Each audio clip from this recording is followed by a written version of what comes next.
प्रिय मित्रों, आज के इस वीडियो में श्रीमद् भगवद गीता के 7वें अध्याय का महात्म्य सुनेंगे। भगवान शिव कहते हैं, पार्वती, अब मैं 7वें अध्याय का महात्म्य बतलाता हूँ, जिसे सुनकर कानों में अमृत राशि भर जाती है। पाटलिपुत्र नामक एक दुर्गम नगर है, जिसका गोपुर द्वार बहुत ही ऊंचा है। उस नगर में शंकुकर्ण नामक एक ब्राह्मण रहता था। उसने वेश्यावृत्ति का आश्रय लेकर बहुत धन कमाया, किंतु न तो कभी पितरों का तर्पण किया और न देवताओं का पूजन ही। वह धनोपार्जन में तत्पर होकर राजाओं को ही भोज दिया करता था। एक समय की बात है, उस ब्राह्मण ने अपना चौथा विवाह करने के लिए पुत्रों और बंधुओं के साथ यात्रा की। मार्ग में आधी रात के समय जब वह सो रहा था, एक सर्प ने कहीं से आकर उसकी बाह में काट लिया। उसके काटते ही ऐसी अवस्था हो गई कि मणि, मंत्र और औषधि आदि से भी उसके शरीर की रक्षा असाध्य जान पड़ी। तत्पश्चात कुछ ही क्षणों में उसके प्राण पखेरु उड़ गए। फिर बहुत समय के बाद वह प्रेत सर्प योनि में उत्पन्न हुआ। उसका चित्त धन की वासना में बंधा था। उसने पूर्व वृत्तांत को स्मरण करके सोचा, मैंने जो घर के बाहर करोड़ों की संख्या में अपना धन गाड़ रखा है, उससे इन पुत्रों को वंचित करके स्वयं ही उसकी रक्षा करूंगा।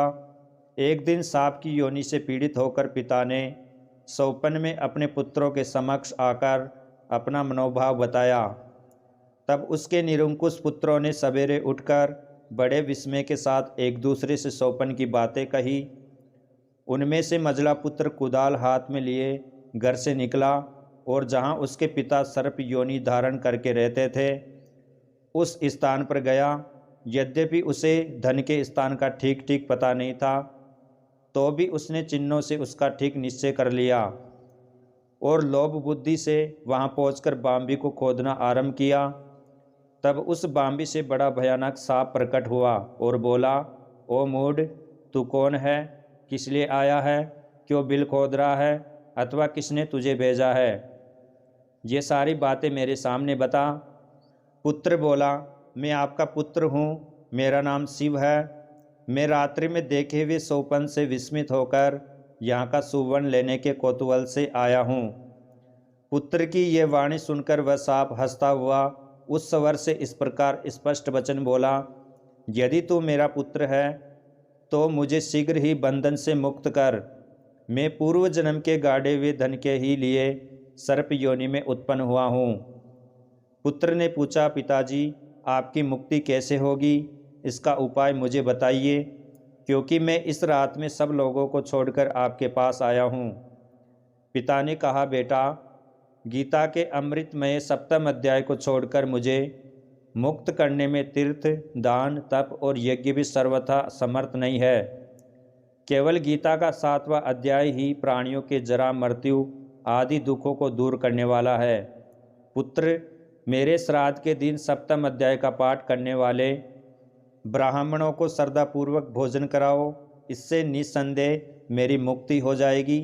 वत्स, अपनी शक्ति के अनुसार पूर्ण श्रद्धा के साथ वेद विद्या में प्रवीण अन्य ब्राह्मणों को भी भोजन कराना। सर्प योनि में पड़े हुए पिता के ये वचन सुनकर सभी पुत्रों ने उसकी आज्ञा के अनुसार तथा उससे भी अधिक किया। तब शंकुकर्ण ने अपने सर्प शरीर को त्याग कर दिव्य देह धारण किया और सारा धन पुत्रों के अधीन कर दिया। पिता ने करोड़ों की संख्या में जो धन बांट कर दिया था, उससे वे सदाचारी पुत्र बहुत प्रसन्न हुए।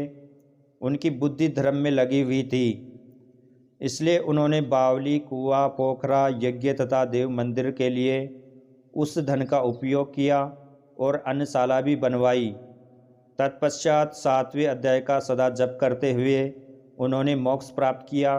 पार्वती, यह तुम्हें 7वें अध्याय का महात्म्य बताया गया है, जिसके श्रवण मात्र से मानव सब पातकों से मुक्त हो जाता है। प्रिय मित्रों, ये था 7वें अध्याय का महात्म्य। जय श्री कृष्णा, जय श्री राधे।